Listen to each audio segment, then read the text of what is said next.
Bienvenue au podcast Prepping en temps de crise. Mon nom est Vic Survivaliste. Nous sommes le 4 juillet 2022. Alors bonjour et bienvenue. C'est un retour pour moi en vous donnant cette fois-ci le moins bon de moi, c'est-à-dire uniquement ma voix. Pour ceux qui m'ont suivi à l'époque, j'ai pas vraiment besoin d'expliquer, j'ai déjà expliqué plusieurs fois. Pour ceux qui ne me connaissent pas, je vais vous dire que j'ai fait plus de 400 vidéos, plus de 500 articles dans mon blog à l'époque, quelques articles dans des revues, dont la revue Nouvelles de France. J'ai parlé de survivalisme, de prepping, de citoyenneté responsable, peu importe le nom que vous pouvez en donner. J'avais atteint une certaine notoriété à l'époque, disons un succès d'estime de la part de connaisseurs.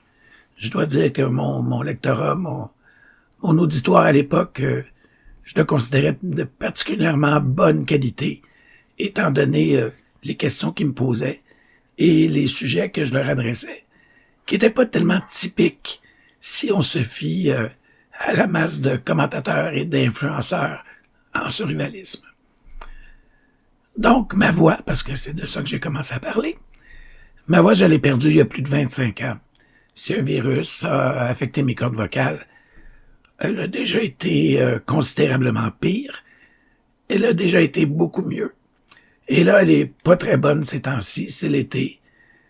La pression atmosphérique, les trucs qui flottent dans l'air, bref, tout ça affecte la qualité de ma voix. Je m'en excuse, j'en suis désolé. Si ça vous irrite, écoutez, vous êtes totalement libre de continuer ou pas à m'écouter. Ceci étant dit, je veux vous présenter cette émission, cette série de une émission pour le moment. J'en fais une, on verra s'il y en aura d'autres après. Mais c'est mon intention d'en faire plusieurs. Alors, écoutez, c'est un format qui va être plutôt ad-lib. Et je vais présenter des contenus qui sont d'intérêt survivaliste ou d'intérêt prepper. Mais attention, je n'ai jamais été un survivaliste ou un prepper typique. Et ça veut dire que quand je vous parle de sujets d'intérêt survivaliste, ça ne se borne pas à faire des revues de matériel. Ça couvre beaucoup, beaucoup plus large que ce que vous êtes habitué de voir chez beaucoup d'autres. Par exemple, généralement, les influenceurs survivalistes sont très frileux. Avant, j'utilisais pas ce mot-là, influenceur, mais ça a l'air que c'est dans l'air maintenant et ça a l'air que c'est ce qu'ils font. Ils sont très frileux parce qu'ils manquent d'envergure. Ils sont, dans le fond, des experts de tout ce qui est matériel survivaliste. On peut dire, comme disait Xavier Moreau, l'auteur et l'animateur de l'émission Stratpol et du site Stratpol, ce sont des toutologues. Ils connaissent tout sur tout qui touche le survivalisme. Moi, à l'époque, j'avais pour principe que si on veut parler de couteaux, il faut aller voir un coutelier ou un fabricant ou quelqu'un qui les travaille, qui les fabrique, qui les utilise, qui les étudie, qui les conçoit. Et d'ailleurs, c'est ce que j'avais fait aussi en allant rencontrer un coutelier des Laurentides. Et je veux dire, on peut pas être spécialiste de tout et être un expert de tout et donner des conseils d'achat en même temps. C'est malheureusement la majorité des gens dans le domaine. Il y a une autre catégorie, c'est des gens qui vont parler aussi abondamment de matériel et qui vont aller un petit peu plus loin. Ils vont essayer de passer du contenu idéologique. Bon, si ça les intéresse, il faudrait seulement s'assurer de faire la distinction entre ce qui est idéologie et ce qui est factuel. Parce que les deux vont pas très souvent ensemble, merci. Et troisièmement, quand je dis que les gens dans le milieu sont assez frileux, c'est quand il s'agit de parler de sujets politiques, entre guillemets. C'est-à-dire tout sujet qui peut fâcher. tout sujet qui peut polariser, en sous-entendu, tout sujet qui fait perdre des suiveurs, des followers, donc des revenus. Eh bien, dans ce temps-là, ceux qui osent aller sur ces terrains-là s'exposent à avoir des grandes variations dans leur lectorat ou dans leur auditoire. Mais bonne nouvelle, moi, je m'en sacre. Je ne suis pas payé pour faire ça. Je n'ai aucune commandite. Je vais toujours refuser les commandites, comme j'ai fait dans le passé. Et croyez-moi, j'en avais eu beaucoup d'offres. Je suis indépendant. Je n'appartiens à aucune organisation, sauf un parti politique auquel j'ai donné de l'argent récemment. C'est tout. Deux partis politiques. Un au fédéral, un au provincial. Mais pour le reste, je suis totalement indépendant. Donc, je suis libre de pouvoir dire ce que je veux. Et si jamais il me prenait l'idée de vouloir parler d'une pièce de matériel fort en vogue chez les preppers, ben, je vais le faire, puis si c'est de la merde, je vais vous dire que c'est de la merde. Et si c'est bon, je vais vous dire que c'est bon. Moi, il n'y a jamais personne dans le passé qui m'a payé une seule pièce d'équipement. J'ai reçu des dons, et je remercie ceux qui m'en ont fait. Mais ce n'étaient pas des dons liés à condition qu'on parle d'un produit. C'était des gens qui appréciaient mon travail. Donc, à l'époque, je parlais peu de matériel, parce que si je voulais en parler, il fallait que je l'achète. Et je n'avais pas une situation financière qui me permettait de faire des folies. Maintenant, oui, mais je suis pas tellement celui qui va vous parler de matériel, parce que je ne suis pas un tutologue, imaginez-vous donc. Donc, dans tout ça, le panorama des blogs, des vidéos, des chaînes, des influenceurs survivalistes est un petit peu décevant. Parce que, au fond, ce que les commentateurs dans le domaine essaient d'éviter à tout prix, c'est de se commettre et de parler, comme j'ai dit, de sujets qui fâchent. Et ça veut dire négliger l'environnement, qu'il soit physique, matériel, social, économique, politique. C'est tenir ça hors du propos, afin de ne fâcher personne. Eh bien, je vais vous dire tout de suite que ça aussi, je m'en sacre. Parce que, toutes les raisons que j'ai énumérées un petit peu plus tôt. Je suis ici, je m'adresse à vous, je vous dis le fond de ma pensée.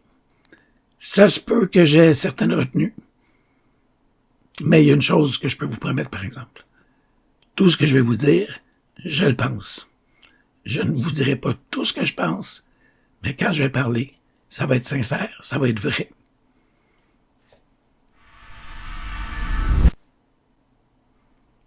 Survivalisme, prepping, citoyen responsable, vivaliste même, autonomiste personnel, etc. Peu importe le nom. Ça, ce sont des micro-factions ou des micro-distinctions qui veulent, dans le fond, dire à peu près la même chose.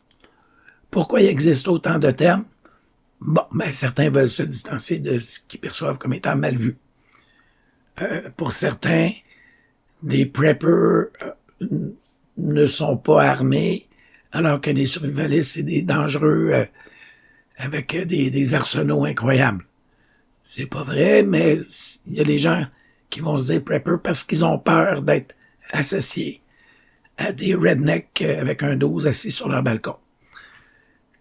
Il y en a qui veulent créer des catégories bien subtiles et peut-être même lancer des mouvements. Un peu comme, dans le fond, c'est le même phénomène que les LGBTQ plus ZY. Alors que tout le monde sait qu'il n'y a que 2 sexes et 57 sortes de gays. Peu importe le nom, le but, c'est de pouvoir fonctionner indépendamment des changements qui peuvent se produire autour de nous. C'est-à-dire d'être capable de faire face à une perte d'emploi, comme de faire face à une guerre nucléaire. Et ce n'est rien d'autre que ça.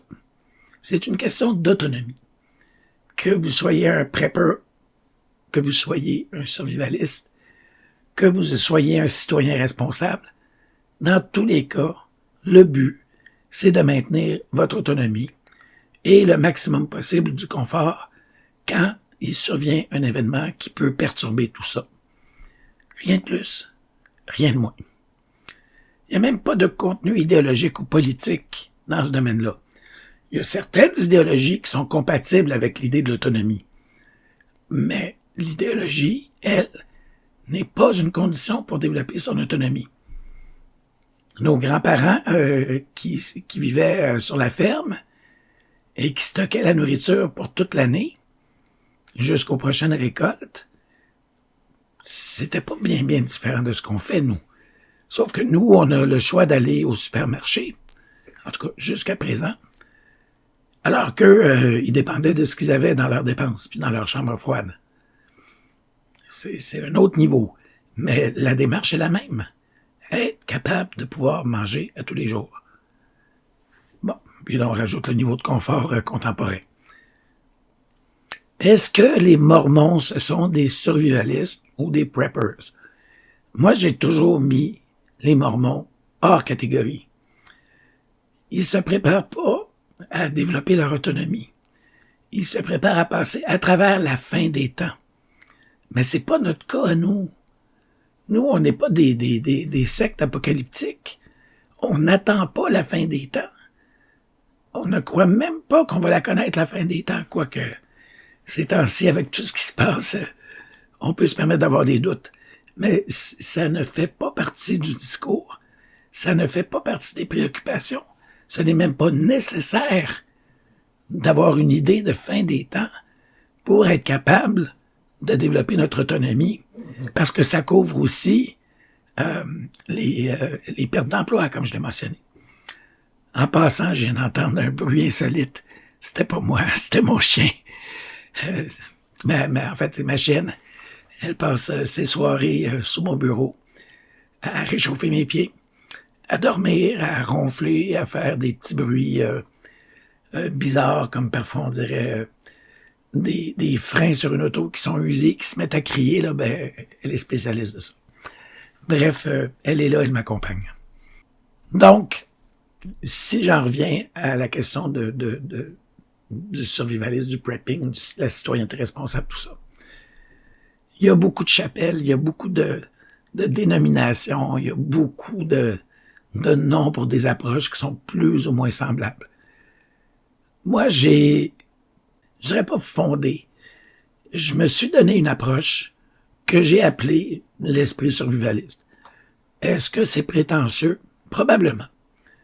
Mais ça convenait tout à fait à ce que j'avais envie de faire et de développer. Et ça convenait aussi à ce que je suis et à mes croyances. C'est-à-dire une approche raisonnée et harmonieuse du prepping. J'ai beaucoup de respect et d'admiration pour l'intelligence et les esprits qui sont bien construits. Par exemple, je reconnaîtrai toujours une certaine supériorité à des gens qui, à QI égal, ont fait le cours classique par rapport à ceux qui ont fait le cégep ou le collège. C'est pas du tout la même manière de réfléchir.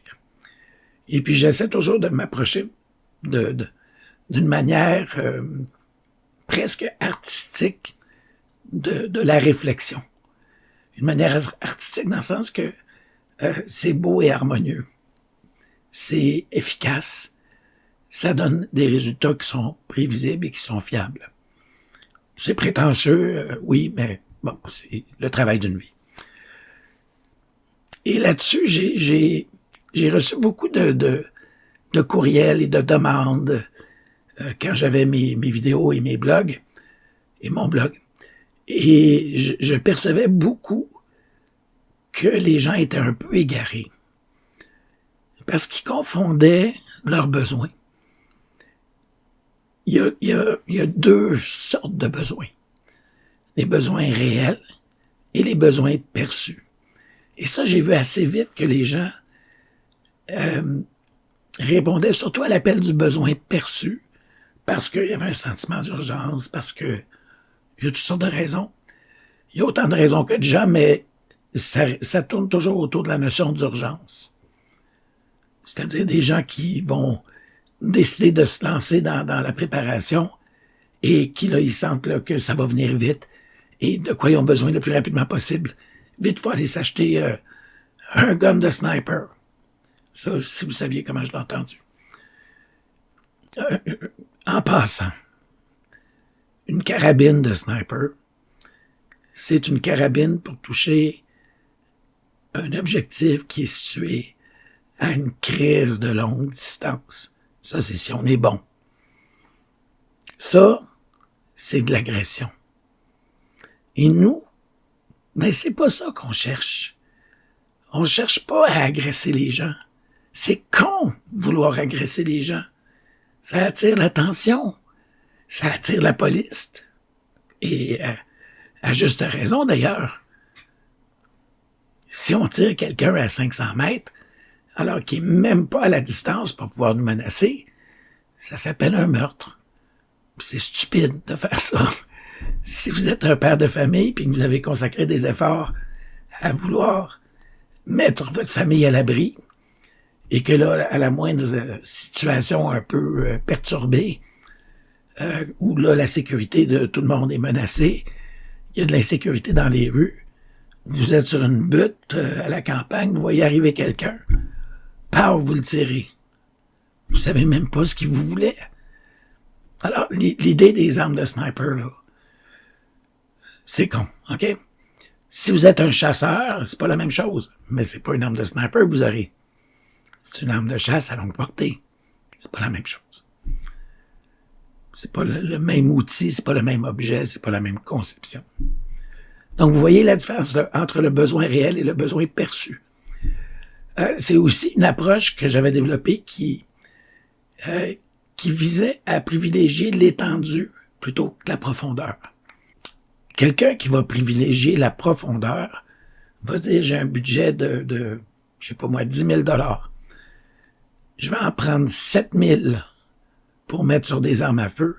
Je vais aller chercher mes permis, je vais m'acheter une arme de poing, quoique là, je pense que c'est pas mal râpé pour ça avec les nouvelles dispositions. Mais bon, disons que c'est pas le cas. J'ai une arme de poing, j'ai une arme de 1,12 pour la très courte portée, j'ai une arme à plus longue portée. Là, il va passer son budget là-dedans. Il va lui rester 3 000 pour acheter de la nourriture, trouver des moyens de s'éclairer, acheter du premier soin, acheter des outils qui vont remplacer ceux qui ne fonctionneront plus si l'électricité est coupée. Et là, ben, il l'a dans le cul. Parce qu'il a pensé de profondeur. S'il avait pensé étendu, il aurait dit, OK, oui, la sécurité compte. Je vais m'acheter, disons, 1,12, c'est l'arme la plus polyvalente. Ça va me coûter 500 ou 600 $.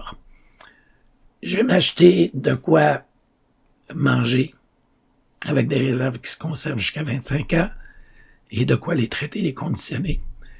Et je vais m'acheter des vêtements chauds, je vais m'acheter des couvertures de laine parce que j'aurais pas la possibilité de beaucoup chauffer ma maison. Et je vais acheter un poêle à bois que je vais installer. Vous voyez, c'est pas la même manière de penser. Et vous allez me dire, c'est évident maintenant que je vous en parle.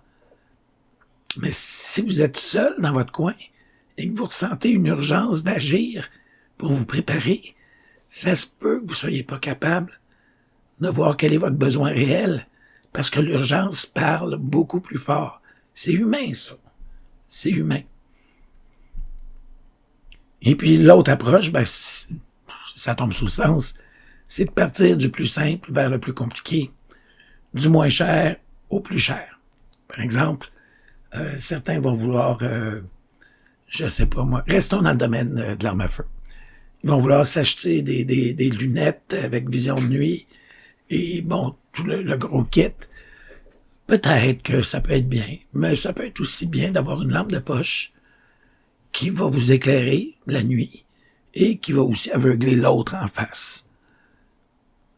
C'est un choix, mais c'est pas le même prix. Ça peut être aussi vous acheter, vous avez du grain, vous avez décidé de stocker du blé en grain. Très bon choix. Ça se garde 50 ans dans les bonnes conditions, sans perte nutritive. Et là, vous avez décidé de vous acheter un moulin à main pour être capable de moudre vos grains et de faire de la farine. Ça, c'est brillant. Parce que oui, c'est beaucoup moins forçant d'utiliser un moulin électrique. Un moulin électrique fonctionne à des vitesses plus élevées, source de bris, et fonctionne à l'électricité, source de panne. Vous comprenez? Alors, idéalement, puis ça, c'est un plan qu'on va développer sur plusieurs années, c'est de partir avec le moulin à main, et puis peut-être 2, 3, 4 ans après, quand nos moyens nous le permettent, et qu'on a couvert tout le reste, ben là, on y va à l'électrique. Et, corollaire à tout ça, savoir planifier. Oui, il est tout à fait possible de se préparer rapidement, en 2 mois ou en 3 mois. Vous pouvez avoir l'essentiel de votre matériel et ça compte là-dedans un exercice de réflexion, une identification des besoins réels et tout ça.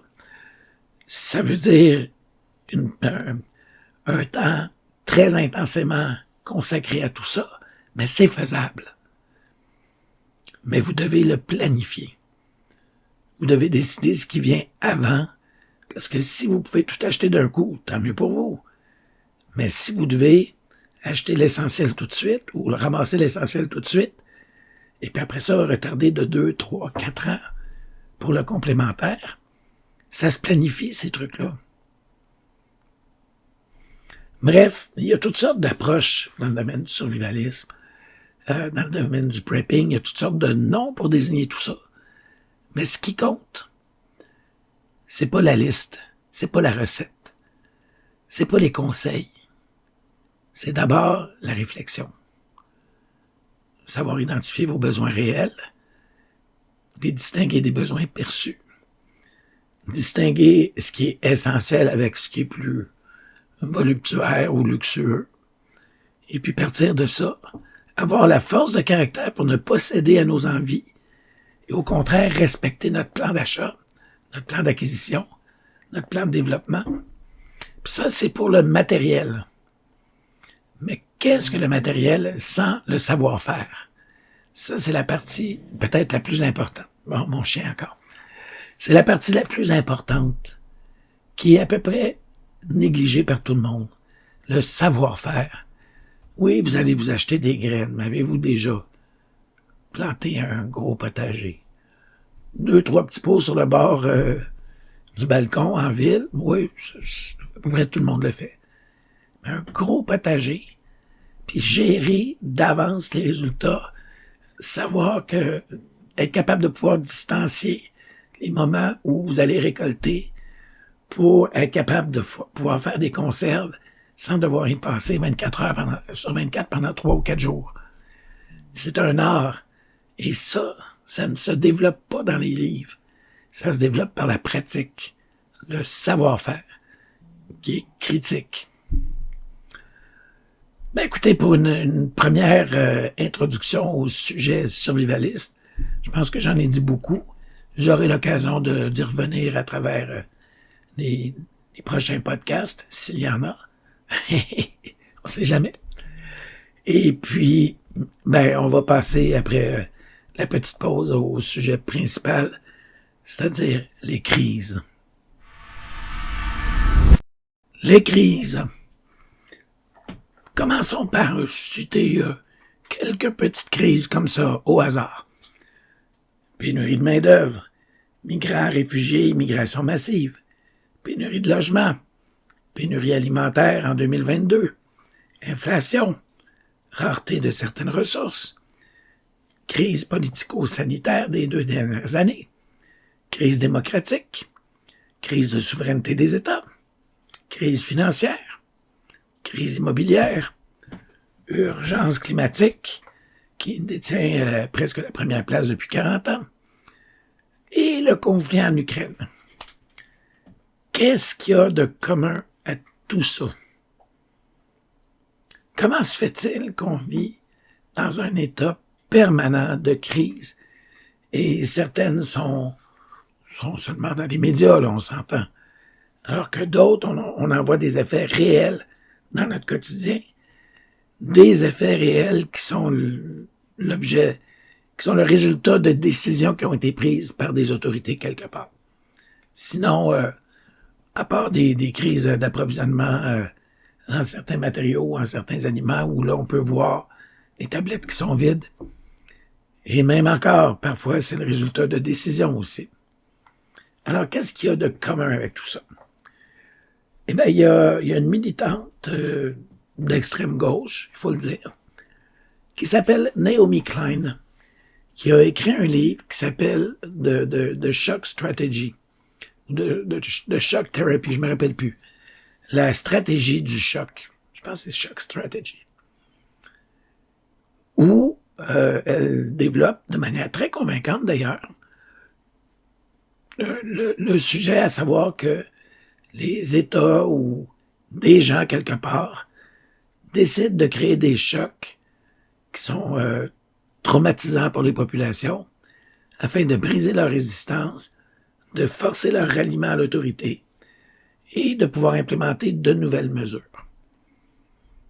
On dirait que ça, je sais pas, ça rappelle des souvenirs récents, tout ça.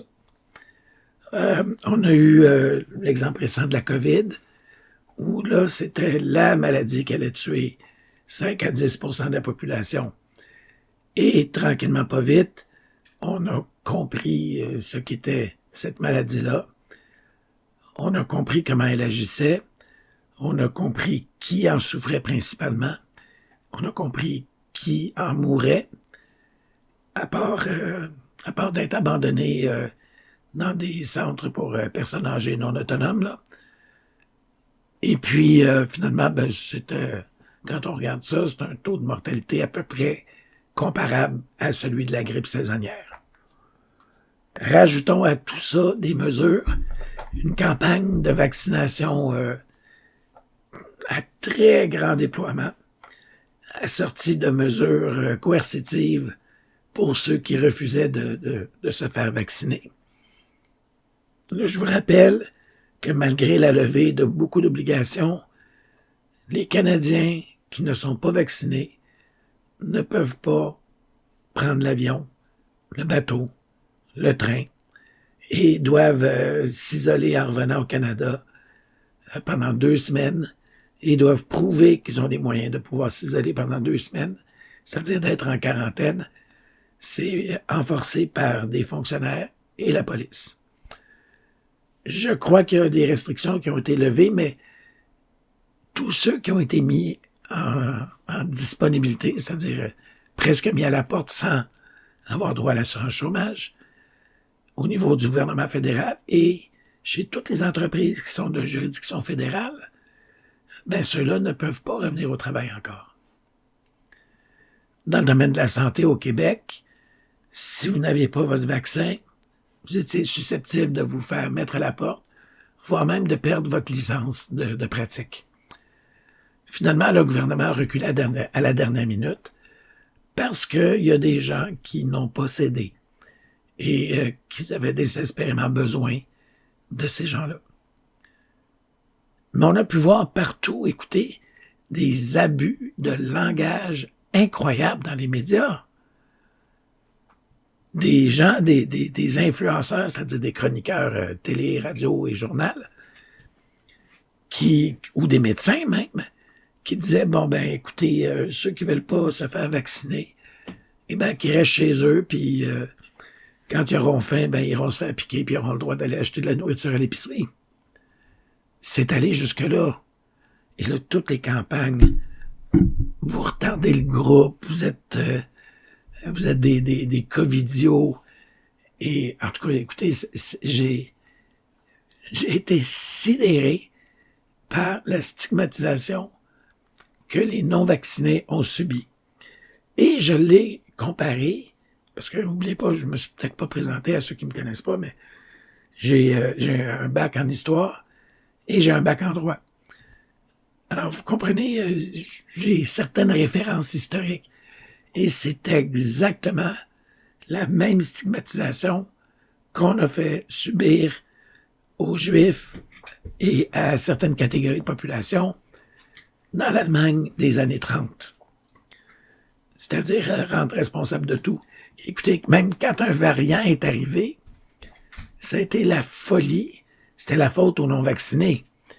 Sauf que ce variant-là avait été identifié comme étant né, je pense qu'il était en Inde ou dans un autre pays. Et à ce moment-là, les vaccinés avaient droit de voyager. Alors, on accusait des non-vaccinés à qui il était impossible légalement et pratiquement de pouvoir aller dans un pays étranger. On les accusait d'avoir ramené un variant d'un pays où ils n'ont jamais même pu aller. Vous voyez le niveau de déraison qu'on pouvait trouver dans les médias. Et écoutez, il y a des familles qui ont été brisées. Là, ça s'est calmé un peu. On a éliminé l'obligation du masque. Le masque était une aberration sans nom, surtout dans le rang obligatoire, surtout ce genre de masque-là. Mais bon, on l'a retiré, on ne le voit plus. 2 ou 3 semaines avant, il y avait un sondage qui était sorti, un sondage léger, retenez le nom, où 77% des Québécois allaient continuer à porter le masque après que l'obligation de le porter soit tombée. Ouais, je suis allé le surlendemain dans un supermarché. En fait, j'en ai fait 2 ou 3, là. Magasin et tout ça. Et il n'y a pas 1/5 des gens qui portaient un masque. Puis je suis retourné dans les jours qui ont suivi, pas pour voir, parce que j'avais des courses. Et puis, à moins d'une semaine, le taux de personnes que je pouvais rencontrer qui portaient le masque était d'à peu près 1%. En moins d'une semaine. Et puis là, aujourd'hui, je suis retourné faire des courses. Surprise, j'ai vu une personne avec un masque. On parle pas des employés, parce que des fois, les employés sont obligés par leur employeur de porter le masque. Ça, pour moi, ce serait un motif de démission et d'aller chercher un employeur, mais bon. Mais pour le reste, le sondage nous disait que les 3/4 de la population allaient le conserver. Pff, bullshit, c'est tombé tout de suite. Pourquoi je vous parle de ça? Parce que l'esprit de la population a été manipulé avec toutes sortes d'annonces, toutes sortes de chiffres. La plupart du temps, c'était trompeur ou mensonger. Rappelez-vous quand ils nous parlaient du vaccin. Ah oui, le vaccin, il est à 92% efficace. Oui, il vous permet de développer une immunité. Et puis on a découvert avec les mois que c'était complètement faux. Qu'il n'y avait aucune immunité avec ce vaccin-là. Et on a même changé la définition d'un vaccin pour pouvoir administrer un produit qui ne produit pas d'immunité et qu'on peut quand même appeler vaccin. Et puisqu'on était dans une situation de crise, tout ça a passé comme une lettre à la poste. Les définitions changeaient, les bénéfices du vaccin changeaient, et puis on se retrouve plusieurs mois après, où là, quand on regarde en arrière de nous, on se rend bien compte qu'il y a des trucs qui étaient inconnus, on est d'accord avec ça, mais il y en a qui étaient connus des autorités, et les autorités nous ont menti pour nous inciter à se faire vacciner. Aujourd'hui, prenez les chiffres du gouvernement du Québec, 88% des hospitalisations, c'est des triples dosés, des triples vaccinés. 88%.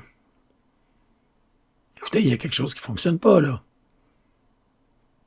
Et, écoutez, on a eu tellement de gens qui ont été censurés, des gens qui ont perdu des permis de pratique, des gens qui ont perdu des emplois, des gens qui ont été suspendus pour s'être exprimés dans l'espace public. Est-ce que c'est ça, une démocratie? Est-ce que c'est ça, la liberté de parole? Mais ça, moi, comme survivaliste, comme prepper, ou peu importe le nom que vous lui donnez, ça me sonne des cloches qui sont très, très puissantes.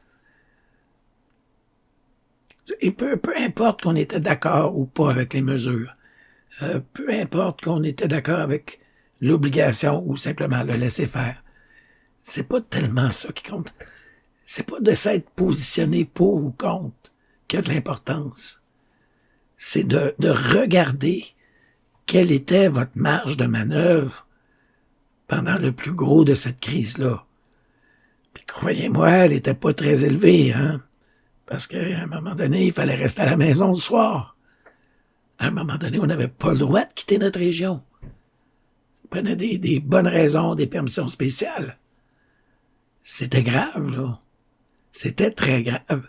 Et on vivait dans cette crise-là avec des taux d'anxiété dans le plafond. Je peux vous en parler. Pas tellement à cause des restrictions, mais à cause de ce que j'anticipais qui s'en venait. Et ma foi, malheureusement, j'ai eu raison. D'où mon anxiété qui a énormément monté. Mais on ne peut pas faire abstraction de ce qui se passe autour de soi. Et on ne peut pas non plus faire abstraction parfois d'embarquer dans la mêlée afin de maintenir notre autonomie. Moi, j'ai essayé très souvent de discuter avec les gens. Et je peux vous dire, il y avait absolument aucune réceptivité. On avait le Duce en avant de nous, avec son bras droit, Dr Arruda. Puis c'était ça, puis rien d'autre. Ça a été pendant 1 an. Après ça, les gens ont commencé à être écœurés. Il y en a qui ont regretté de s'être fait piquer 2 fois pour être capable d'aller manger au restaurant. Et puis là, il y a tous les problèmes de santé qui sont reliés à la vaccination elle-même. Tout ça va être en train de sortir. Il y a des gens des chercheurs, là, des gens sérieux, là, pas des petits deux de pique, là. Des chercheurs dans le domaine qui parlent de mortalité massive à cause du vaccin. Mais tout ça a permis à nos gouvernements d'entrer toutes sortes de belles mesures, comme par exemple de pouvoir se passer de l'état d'urgence pour maintenir des mesures d'urgence. Gouvernement du Québec. Trudeau qui a invoqué la loi sur les mesures d'urgence du jamais vu pour mater une manifestation au centre-ville d'Ottawa. Imaginez. Imaginez. Ça, là, on invoque cette loi-là quand il y a des dangers à l'échelle nationale de détruire le Canada. Puis là, une manifestation de camionneurs qui avaient maintenu le centre-ville d'Ottawa dans un état de propreté. Jamais vu. Tous les sans-abri étaient nourris correctement, étaient tenus au chaud, avaient des vêtements neufs parce qu'ils ont organisé des collectes de distribution. C'était une fête qui a duré quelques semaines et pour laquelle on a évoqué la loi sur les mesures d'urgence. C'est sortir une bombe atomique pour tuer un maringouin. Parce qu'il n'y avait pas de crime qui avait été commis à ce moment-là. Et là, évidemment, la RCMP qui dit, oui, on a trouvé des armes dans 2 camions. Et puis finalement, c'était pas vrai. Tous les mensonges qui nous sont assénés pour nous faire accepter des situations. Et là, on parle pas des lois non plus qui vont permettre de censurer le discours dit haineux sur Internet. Et toutes sortes de mesures qui vont faire en sorte que nos libertés vont être restreintes, voire même inexistantes. Et là, vous en avez perdu une de liberté. Une fondamentale. Votre liberté de mouvement. Vous avez un code QR et il suffit qu'on l'active et vous n'avez plus le droit d'aller dans certains lieux sans montrer votre code QR. Alors, vous vous dites, oui, mais je peux y aller. C'est vrai. Avant, tu pouvais y aller librement. Maintenant, tu as besoin d'un permis. Bon, je reconnais que c'est un sujet qui est délicat parce que on est encore dedans. Prenons de la distance.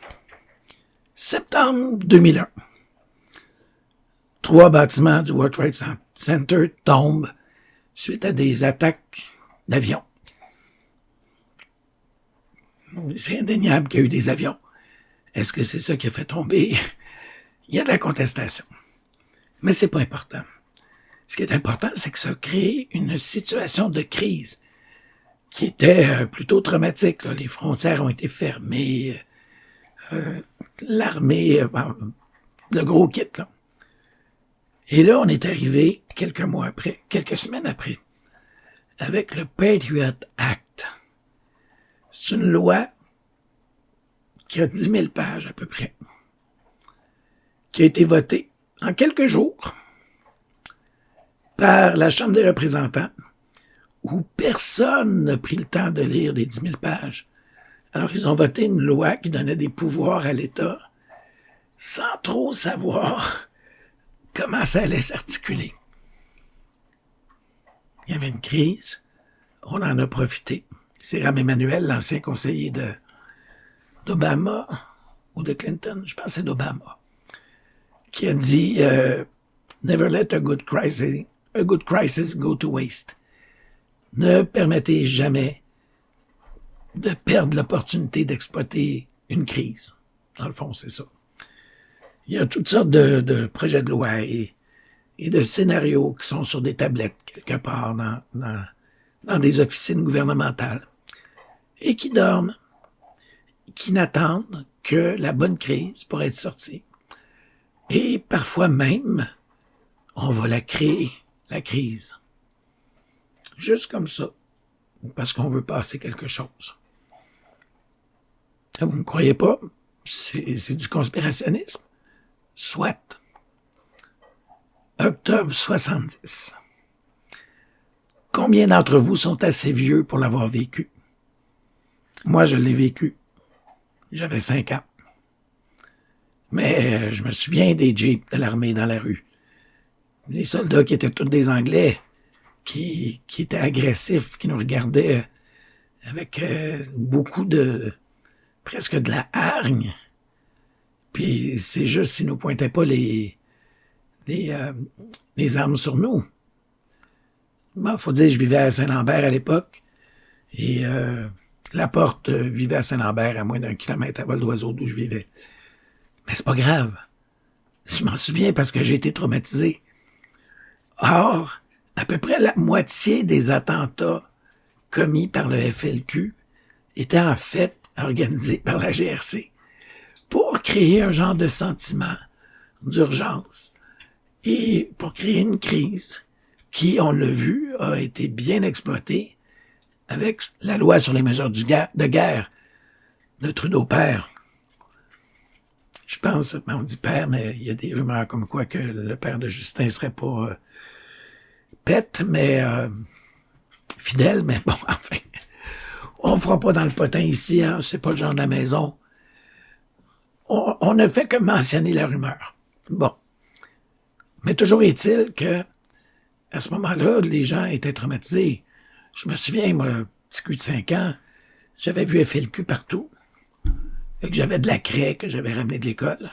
Puis sur le bas de la maison, sur la partie de ciment qui sortait du sol, j'avais écrit FLQ. Et là, à un moment donné, ma mère, qui est sortie de la maison pour embarquer dans l'auto, on allait faire des courses, elle a vu ça, elle est venue blanche. Je me suis fait engueuler, comme ça se pouvait pas. Parce que elle avait peur que l'armée ou la police débarque chez nous.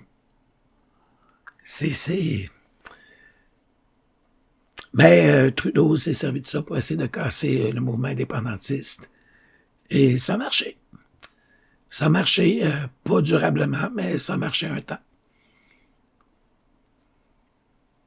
C'est... Comment dire?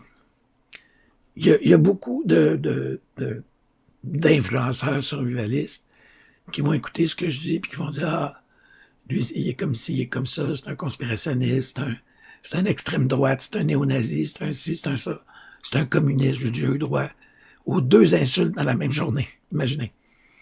Néo-nazi et communiste. Alors que les deux s'opposent, bien qu'ils soient du même côté politique, c'est-à-dire l'extrême gauche. Parce que le nazisme est une idéologie de gauche, contrairement à tout ce qu'on en dit partout. Mais si on n'en parle pas, si moi j'en parle pas, qui va vous en parler? Le petit crétin qui va parler de son allume-feu, puis qui va vous dire c'est ça du survivalisme. l'autre demeuré qui va dire oui, ben, il faut partager avec les autres. Puis, ouais, mais as-tu déjà eu faim dans ta vie, toi? As-tu eu déjà des enfants qui disaient j'ai faim, papa? Moi, j'ai 2 enfants. Puis quand on dépasse l'heure les fins de semaine pour manger, je me le fais dire. Papa, j'ai faim. Ils sont pas en train de pleurer, puis d'implorer de pouvoir manger quelque chose après 3 jours sans rien sous la dent, là. Mais il y a des réalités. Puis il faut en parler. C'est pas juste une question de matériel, c'est pas juste une question de matériel à vendre. C'est une question de vie ou de mort. Et puis là, avec toutes les crises qu'on vit, et j'ai pas parlé du conflit en Ukraine et des conséquences, mais il y a du sérieux qui s'en vient là. Il y a du très sérieux. Mais n'oubliez jamais, les crises servent à quelque chose. Même celles qui n'ont pas été préparées ou prévues, elles vont toutes être exploitées. Et c'est à nous d'y voir assez clair et de se prémunir contre les effets de ces exploitations-là. Bon, ben écoutez, après presque 47 minutes, je pense que j'ai assez parlé. C'est beaucoup de stock pour une première et j'ai été un peu... j'ai été avec des sujets qui peuvent être difficiles à assimiler, voire même à accepter. Et puis, ben, ça va permettre de décrémer l'auditoire. On brasse un petit peu, puis on met le petit lait d'un côté, puis la crème de l'autre. Ceci dit, sans manquer de respect à personne. Ben là-dessus, je vous remercie. Soyez prudents. À la prochaine.